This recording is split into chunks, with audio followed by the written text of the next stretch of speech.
with KHI. So welcome to our monthly updates on PPACA. This will probably be a short call today. There isn't that much in news going on, but that'll give us some time for Q&A at the end. So it looks like for our agenda this morning, we will start with an updated timeline. Then we'll talk about the new COBRA special election period, which is we just found out about. We're going to talk a little bit about the Co-Opportunity Health rate increase and letters that are going to be sent out to their customers. We'll talk about fall training, what's coming up here with both Co-Opportunity and Wellmark, and then we'll have time for open question and answer.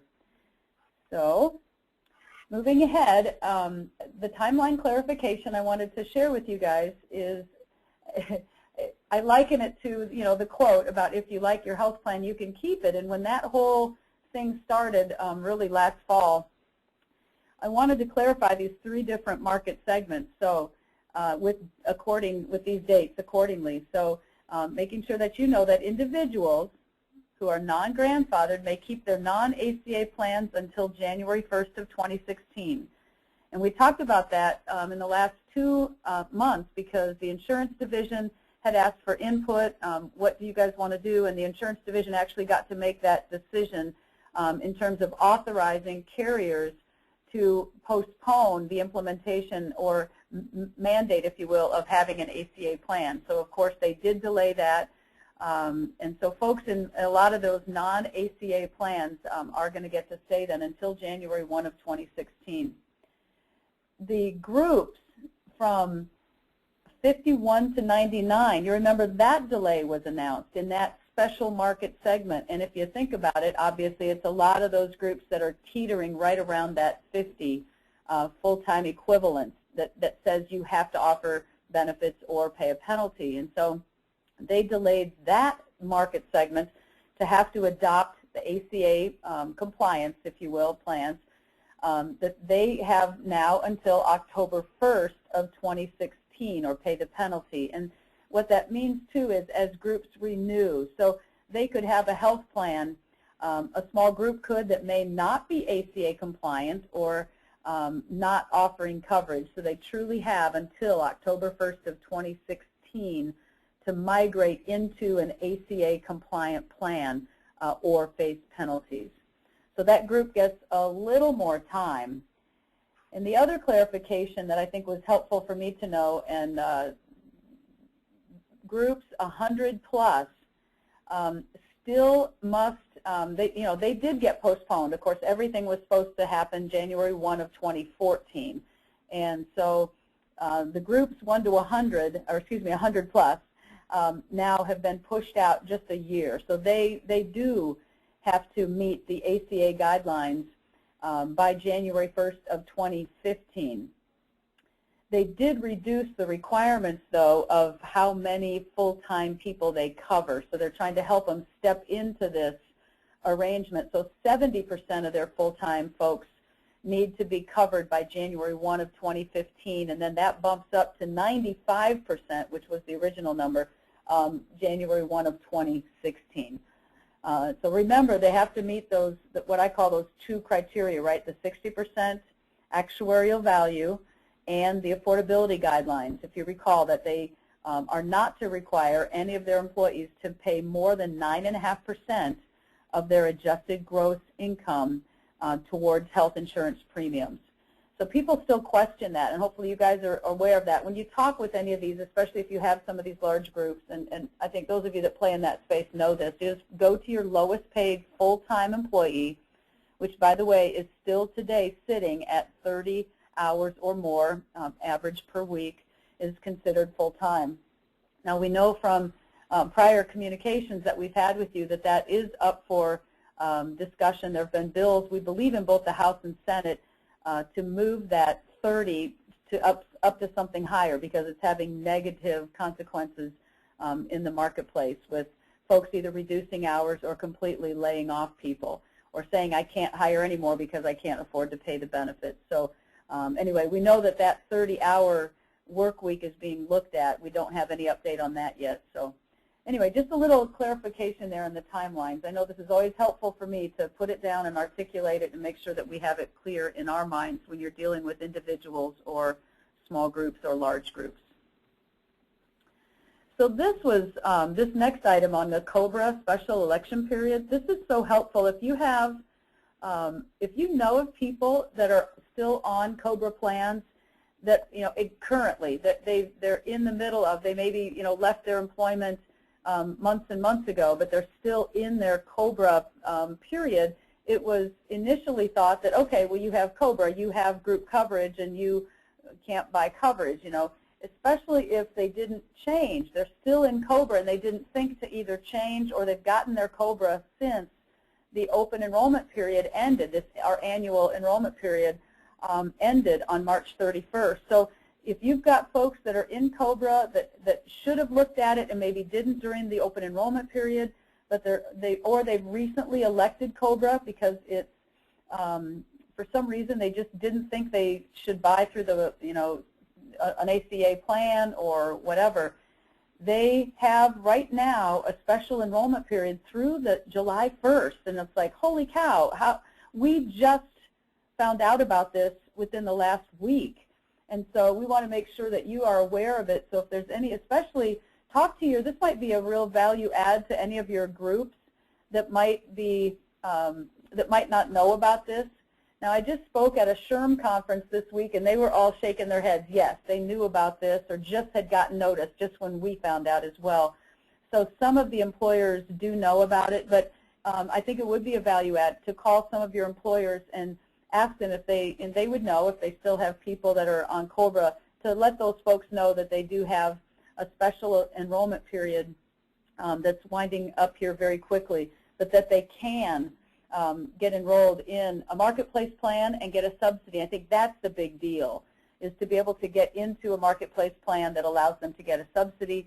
What we're being told from healthcare.gov is they should contact this client, this prospect, and if they're a client of yours or you want to help them through this, call the 800 number with them and explain that they're on COBRA. They will give them the approval and then allow them to enroll either online or over the telephone. And that obviously then, as an agent, you can get your information put in there to become their agent of record. So that's the COBRA update. And very quickly here, we're running out of time on that. And as we talked about last month, that we know now that COBRA in and of itself does not disqualify someone from getting into the marketplace and getting a subsidy.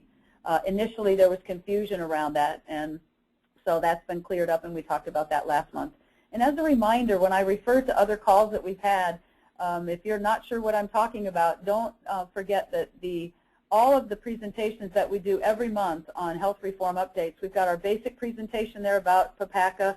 We've got then the starting of our update calls have been recorded, so you can go out on khiagents.com and pull any of those prior calls and listen to them. They're no more than an hour, and usually a lot less than that. So then I want to talk to you guys about, maybe you saw the broker alert. If you didn't, that's why we do these calls, to bring to your attention the things that are important that you guys should know. So Co-Opportunity Health came out with an announcement that they have filed with the Iowa Insurance Division for a double-digit rate increase. And they're looking at somewhere around, now it's only filed for, so it's not approved yet, but it's somewhere in the 14% rate increase. And before we all, fall off our chairs and worry about what are our clients going to say that just got signed up with Co-Opportunity Health, I want to make sure you're aware that we kind of put this in context. 85% of the Iowa clients with Co-Opportunity are subsidy eligible. So what does that mean? If there's a subsidy eligible individual, yes, they could be looking at a 14% rate increase, but make sure you know that that 14% is on their subsidy, their portion versus the subsidy that they're getting from the government. Obviously, it's 14% entirely, but what the issue is that these clients, due to Iowa Insurance Division guidelines, they will get a letter from Co-Opportunity stating that we've filed for this 14% rate increase. There will be a public forum. They'll take feedback on that, and they might freak because in their letter, Co-Opportunity has shared with us that by law then they have to put in there what the total premium is. Well, we know that 85% of these folks are getting subsidies. They're not paying the whole premium. They may not even remember what the full premium is. They'll know what their portion is. So they're going to get this letter, though, and it's going to show a rate increase on their total premium. So they may call you freaking out. And so you just need to be able to say, you know, if you're getting a subsidy, remember that you're getting help with that total premium. And then I want to mention this to you that that Co-Opportunity shared with us. There was a box on healthcare.gov when you would enroll a client that said something like, I want to, you know, be notified of the updates, but I want to stay enrolled in the plan. In other words, if there's a rate increase, I just want to go ahead. In other words, no action would mean I stay with my current plan. If they didn't check that box, and what I was told was that box wasn't there on the very early enrollees, but if they didn't check that box, then it meant that they would have to go in every year and re-enroll, even if they wanted to stay with the plan that they're on. Now, as you and I know as agents, it's part of our responsibility to stay in touch with our clients and make sure they know what options are available. But working with Co-Opportunity, they've said they will be sending out a list so that we know of those folks, you know, who you need to reach out to. So we'll be getting this list from them. More to come, and luckily it's June. It's not October yet, but it'll be here before you know it. So just know that there's going to be a lot of work around this initiative with Co-Opportunity, working with KHI and us working with you to get you your list of members, to reach out to them, finding out. And I guess Co-Opportunity has posed the question to the government, can you give us a list and say who checked the box and who didn't, right? If they check the box and they don't do anything, they'll stay enrolled in their current plan. If they don't check the box, didn't check the box, then they need to re-enroll in a new plan, and we need to reach out and help them. Anyway, so more to come on that. As we all know, this fall is going to be a little hairy, especially if you play in all three key market segments, meaning the under 65 with the marketplace, the over 65 with the open enrollment period coming up for all the seniors, as well as small group renewals with a lot of 12-1s. So having said that, I just want to remind you, and KHI is here to help. We are working proactively with most of our agents to get them some quotes now for policies on those groups, and possibly do some early renewals, if you will, so we don't have all of them hitting at 12-1. Start to get some rates, quote out now, etc. We've been told, and again, this isn't for broad distribution, but if you have sold some Co-Opportunity small group health plans, they are looking at single-digit rate increase, and we're hoping low single digits on their small group plans. That we won't know for sure until we get toward the end of the summer. So a lot of stuff going on here, and I've had many agents say, Lynn, let's keep these monthly calls going. We will, because this is the kind of stuff to give you guys heads up and remind you, and as you get involved in summer vacations and plans, want to make sure that you think about the 12-1, the things that are going to happen, and get prepared for this, what I'll call the onslaught, right, depending on which markets you specialize in. And if you do specialize in all of them, we definitely will give you some tips and pointers that we think will help you as we get closer to this fall.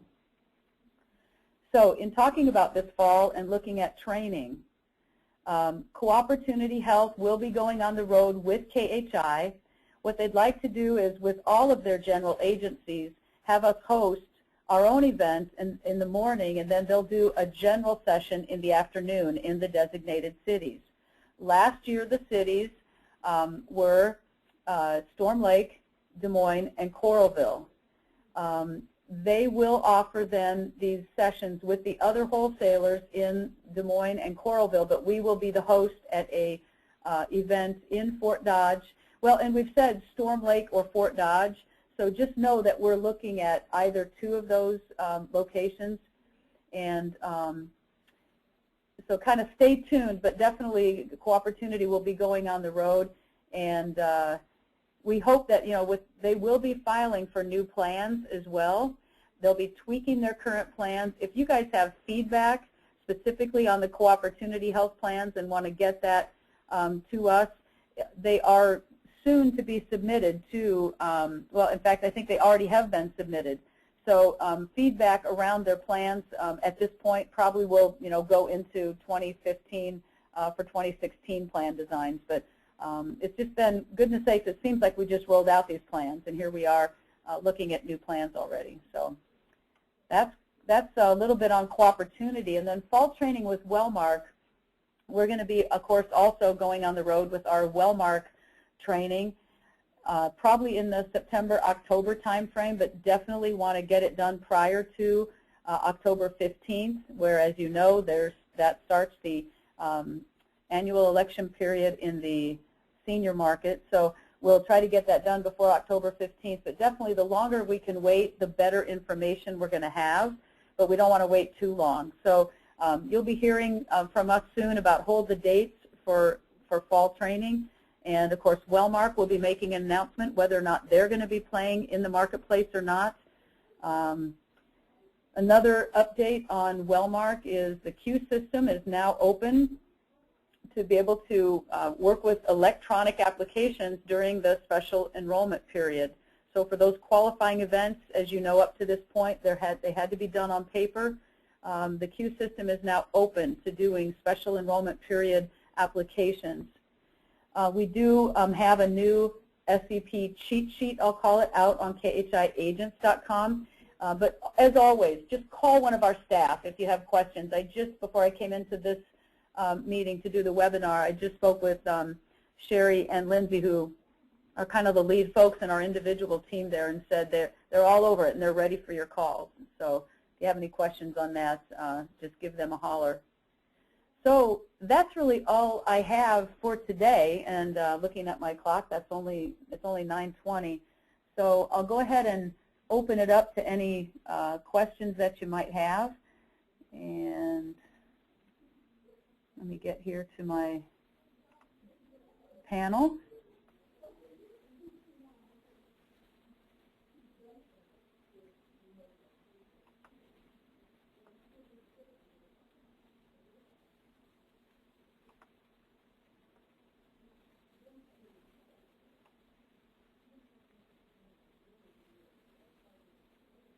If you have a question, you can raise your hand.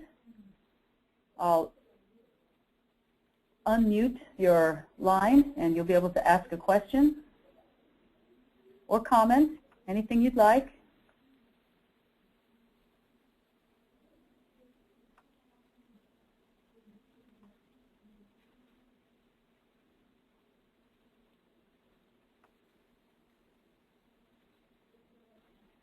Not seeing any, but let me give you another moment here. And there I see one.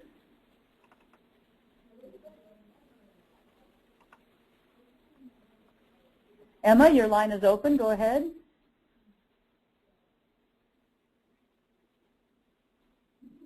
If you have muted your microphone, go ahead and unmute, but your line is open.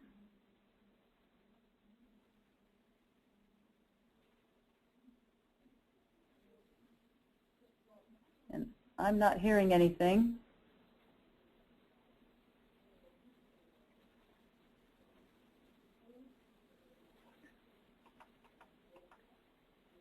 If some of you have you're on your computers and you don't have a microphone on your computer. Now, I'd gotten some feedback. I forgot who said it last week, but that it's hard for you guys to find the area where you can ask a question. There should be a chat button on your panel where you can actually type a question or a chat, start a chat session with me. So I see it on my panel, and I'm thinking that you should see that on your panel where it says chat, and you can actually just type in a question. And then you should see that. I know you've got the raise your hand. You should see the little hand button, and you click that to raise your hand. I'm not seeing any chats that way. Let me go back and see if we have any other hands raised.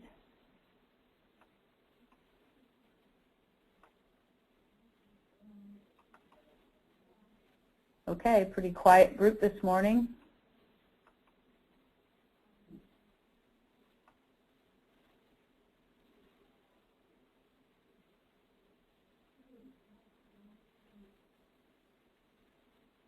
Okay, looking for any other type of message, and here I'll type a message here.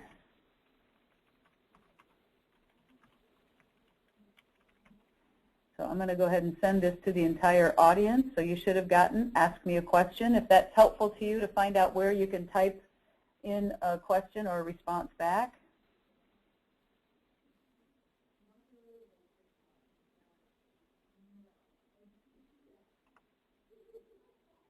I'll look for any other raised hands. Sherry, I think it was you last week that said you couldn't find that on your computer. So maybe you can raise your hand unless you're on a computer that doesn't have a microphone. You maybe just have speakers and it's just a one-way deal.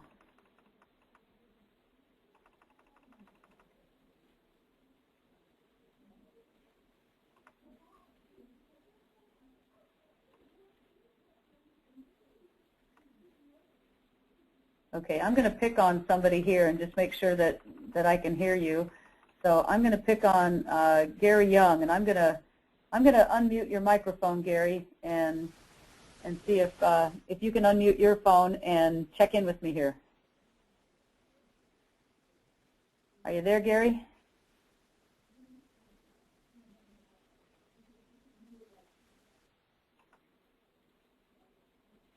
All right, let's try Lynn Barbier. Lynn, are you there this morning? I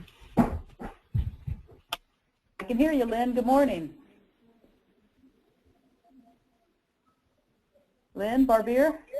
Oh, I didn't. Can you hear me now? Yes, now I can hear you. Yes, good morning. I just want to make sure somebody was out there. I've got this list of these folks on the call. Well, good morning, everyone. Good morning, Lynn. I don't know if I have a microphone on my computer, but apparently I do. And I got your chat, and it seems to be working. But I don't know if anyone is experiencing this, anyone else, but I could not find the chat button on my, I saw the raise your hand, but not the chat. So okay, that's what Sherry not sure why the chat wasn't there.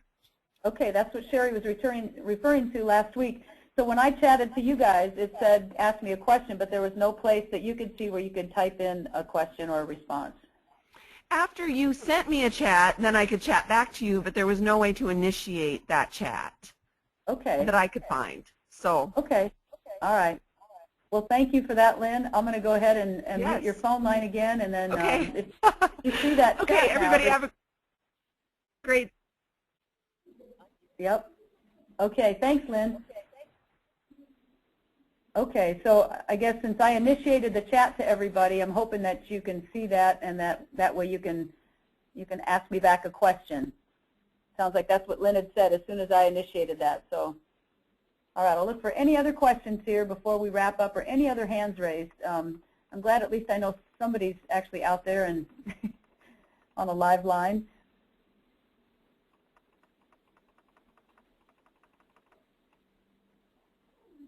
Okay, Scott, there we go. Let me unmute Scott's line. Good morning, Scott. I've got you, Scott, if you want to unmute your phone.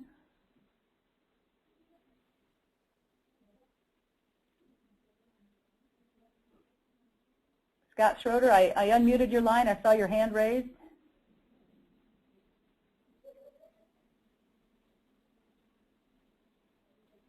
Okay, and maybe Scott doesn't have a microphone either.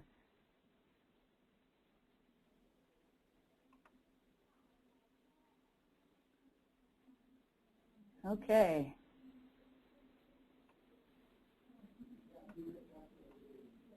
It's working through this technology, right? And kind of getting familiar with it. Okay, let me try Frank. Here we go. I see Frank's hand is raised. Let me unmute you. There you go, Frank. Good morning. Good morning, Lynn. I'm not able to type anything into the chat. Let's see. Okay, so you got my chat that said ask a question? Yes, I did. But there's no box underneath it that allows you to chat back to me, huh? That is correct. Okay. Let me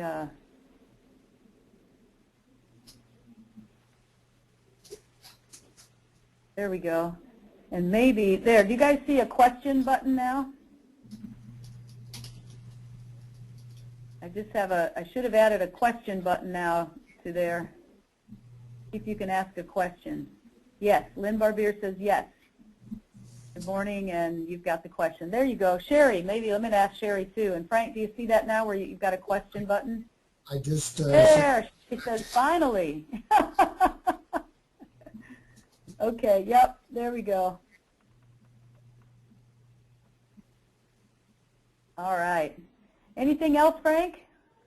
I don't have anything other than definitely we need to be proactive here and moving forward. And yes, as soon as we can get these list of the community or co-opportunity health people that we need to make some contacts, and because I think that could scare a few people when they see the full premium and they're being subsidized.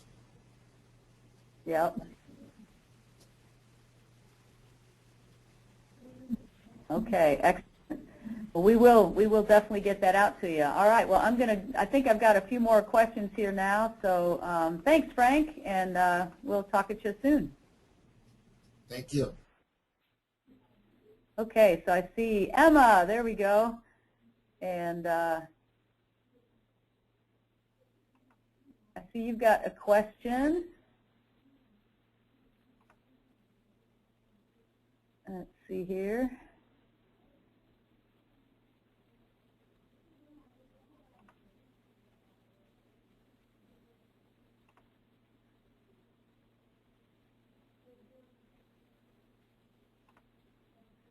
There we go. Okay, let me just kind of look through the questions here. So, hi Carla, I've got yours. You clicked on the message, it opened, so thank you.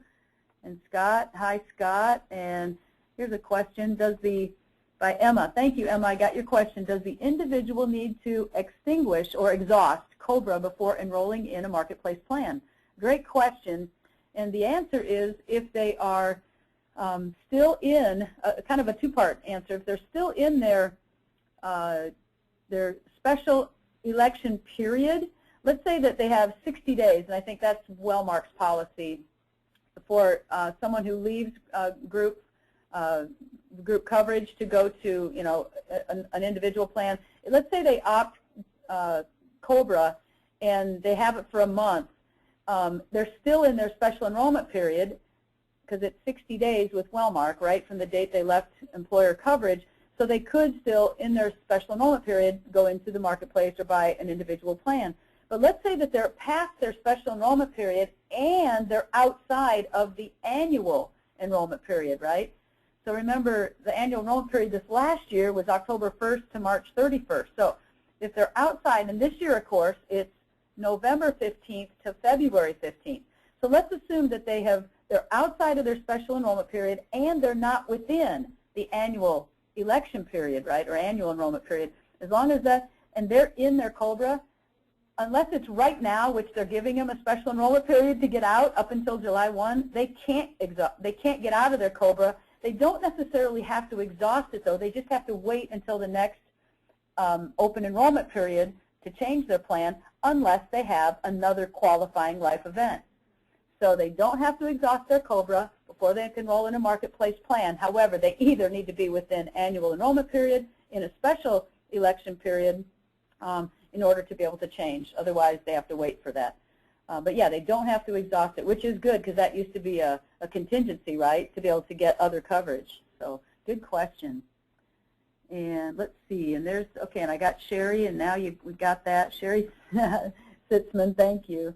Let's see, and then here's Randy. I'm glad that the COBRA thing did not prevent from being on the exchange and the subsidy. I've had several in that situation, and we just went ahead and submitted. Let's see, and then let's see, here's one question, just because small group, and let's see, Sherry, I'll come back to you. Maybe you're retyping there. So here's Scott Schroeder, and does the SEP for COBRA just apply to the marketplace or to off-marketplace as well? And that's a great question, Scott, and the focus has been around the marketplace because of the subsidy available. And that would be the big differentiator, because hopefully when somebody took their COBRA, they took COBRA, and if you remember, the initial idea was you can't get a subsidy. You can buy an ACA plan off Marketplace, but they initially were telling people you can't get a subsidy. So the good news is if they have a special enrollment period, they can buy through the Marketplace or not. But the assumption, I think, is that when people are offered COBRA, they're comparing it to what they can get in an ACA plan, and we're, like I said, initially told you can't even get a subsidy, so why bother with the Marketplace?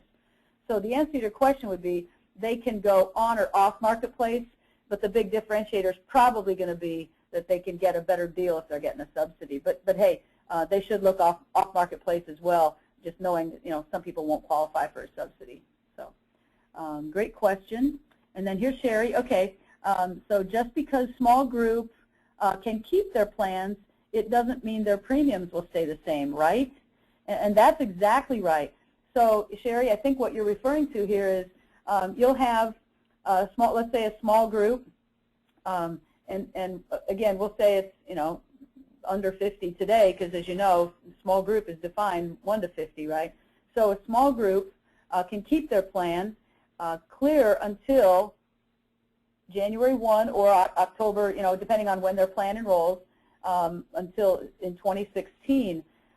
But no, you're right. Every year along the way, right, the carrier is going to have rate increases. And remember, when they're non-ACA plans, they're not member rated, they're community rated, right? And so it's a little different. So I think that's why it's so smart that not to just assume you don't have to do anything and we don't have to talk. Because if you're not out there talking to your small group and making sure that they're aware of what's going on and you're helping them to shop as often as possible to see. I mean, as soon as we get rates with both Coopportunity and Wellmark for this next fall, and you're going to want to be shopping those. And so the sooner we can get those rates, the better, and you're going to be wanting to get those to the group.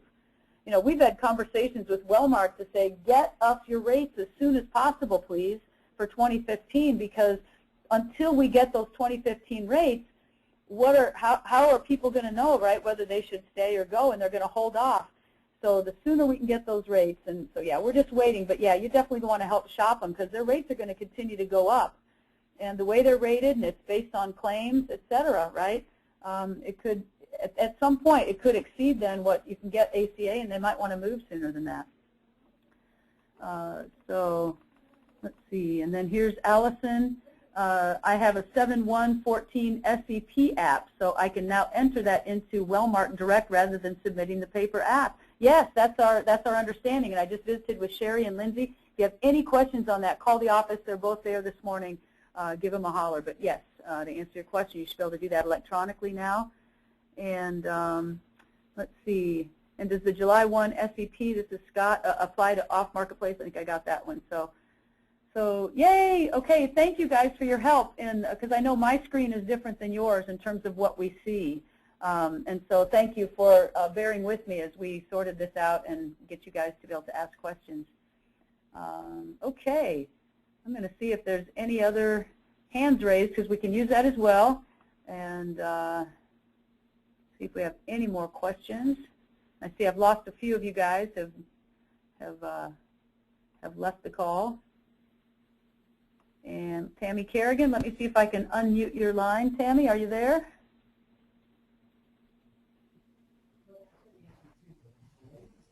And we might have that situation also, that you don't have a microphone. Otherwise, try to unmute your phone.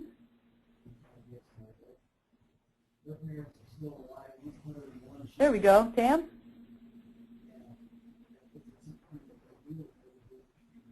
Thought I had something there for a second.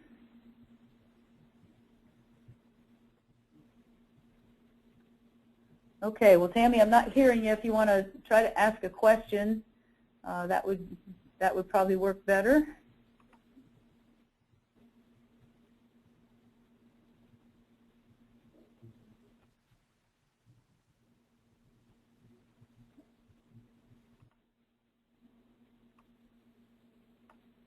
Okay, looking to see if we have any more questions.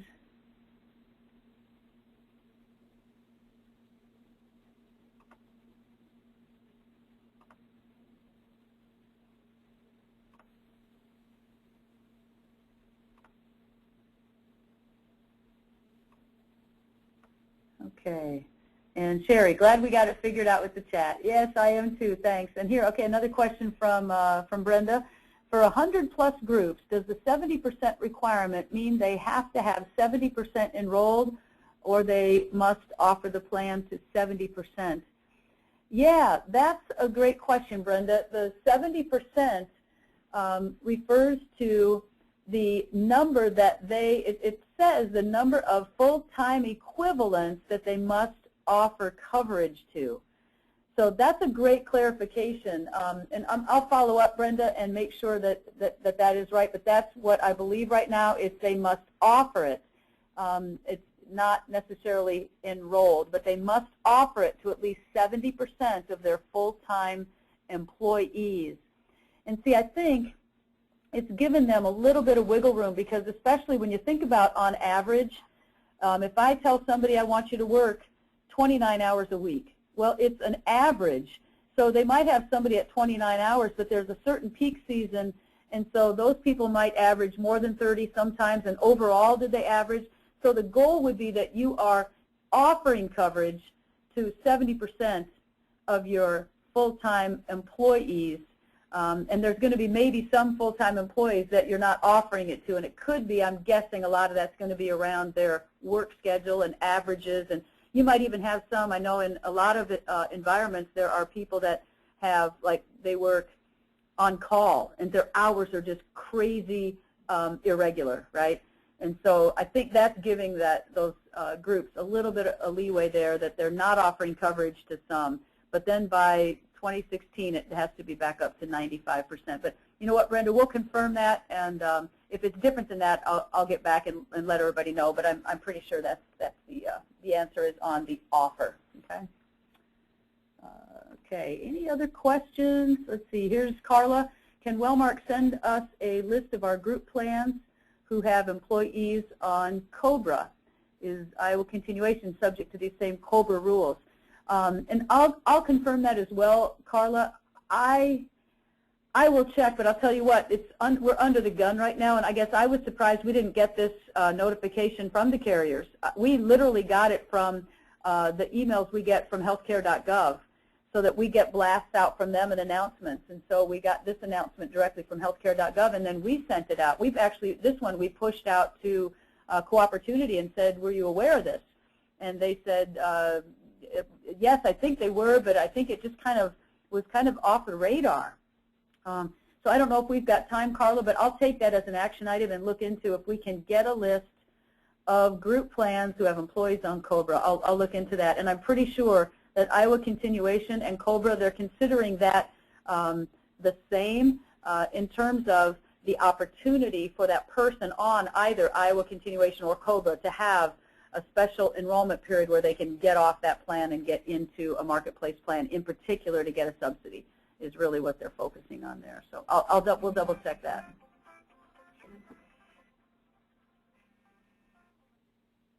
Okay. It doesn't look like there's any other questions. Well, I just thank you guys so much for your input and for your questions and for the work that you're doing each and every day. So I think that's all we have today. I'll go ahead and wrap up. If you have any other questions or comments, don't hesitate to call our staff or give me a holler. And you guys have a wonderful weekend, and we'll talk to you all again real soon. Take care. Bye-bye.